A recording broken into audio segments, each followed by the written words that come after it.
Moving on to the final render settings of the V-Ray engine, let's switch this to the V-Ray tab. And in here, let's expand the image sampler, which is the anti-alias.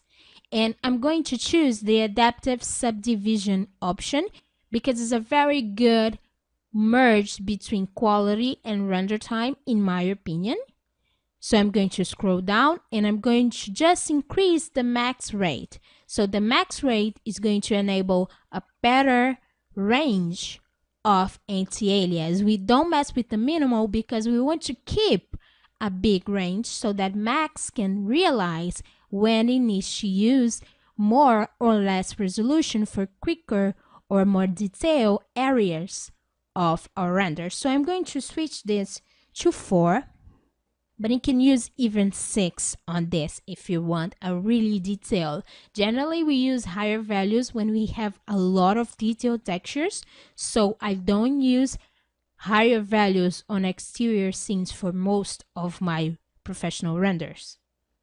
Also, let's decrease this color threshold because that will make for better noise resolution. So I'm going to decrease this to 0.5.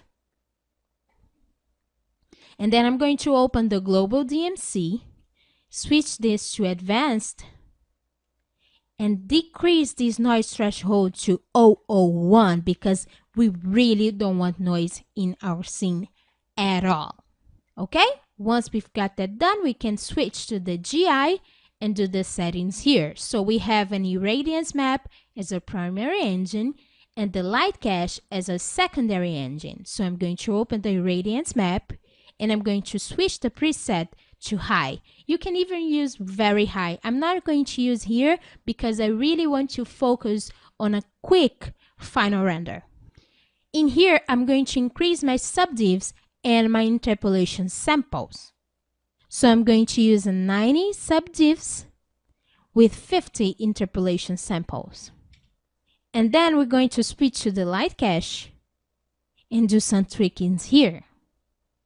So I'm going to do 1300 for the subdivs, but I'm going to increase the sample size just a bit. So when we're doing a single image, it's safe to increase the sample size a little bit without ruining the render, which is going to result in a more polished end result with much less noise. Now, if you're doing animation, this is not a good idea. But since it's just an image, we're going to increase this to 0.3. So we set our GI. Now let's switch this to settings. And then we can set the displacement. Now, the edge length is based on your overall render size. So I'm doing a 2500 pixels resolution image. And this is a very big final render. I'm doing this big final render, but my final image after the post-production won't be as big. Usually I do a bigger render so that I have more options on Photoshop, and then my final image is just a little bit smaller. So we don't need a half edge per pixel. We don't need that because keep in mind that the displacement is processed and stored in your computer's memory. You might not even have enough memory to process a very low edge length, and sometimes it's just not necessary. So for this final render, I'm pretty sure that 2 pixel wide edge length is more than enough for a very good quality end result. But if you really want a very detailed, very good looking, up close, detailed grass, you might want to lower this to 1. I'm not going to do that in my scene, but feel free to do that in yours. Just remember that it's going to be necessary for your computer to have a lot of memory to store all that information.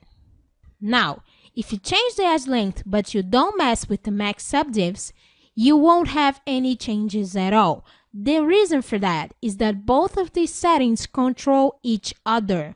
When you reach the max subdivs, Max is just going to stop subdividing your geometry even if you don't have an edge length of 2 pixels. So every time you mess with edge length, you have to mess with the max subdivs. Now I'm going to input the highest value, which is 512, and I'm going to leave it at that because it is the value that I usually use on my final renders. I tend to trust the edge length to do the work, and I just put the max subdivs on the maximum value there is. So we changed all the common settings in our scene. We checked to make sure that we have save file turned on. We checked to see if we have the final resolution. We changed all the settings in the AA. We changed all the settings in the GI. Let's just switch this to advanced so that we can add a little ambient occlusion to add just a little shadow detail to our scene. So I'm going to turn ambient occlusion on, and I'm going to put a multiplier of 1. When it comes to exterior scenes, you're going to use a higher value than you would use in an interior scene when it comes to the radius, and that is completely normal because the scale of the scene completely changes. So I'm going to increase this quite a bit to 200. You can test render if you like, but you just want a very subtle effect so it won't be very visible. It's just so we have more of an impression of the objects touching each other, because the ambient occlusion gives us that. And we're going to give a very high subdiv, of course. In this case, 64 as well. So make sure you have all of your settings prepped out, and when you're ready, do your final render, and it's going to save you 2 images, the render element, which is the V-Ray wire color image, and it's going to save the overall beauty image, which is the overall render. So that concludes this module. In our next and final module, we're going to make sure that we do a very nice and very quick post-production in our scene. So I'll see you guys then.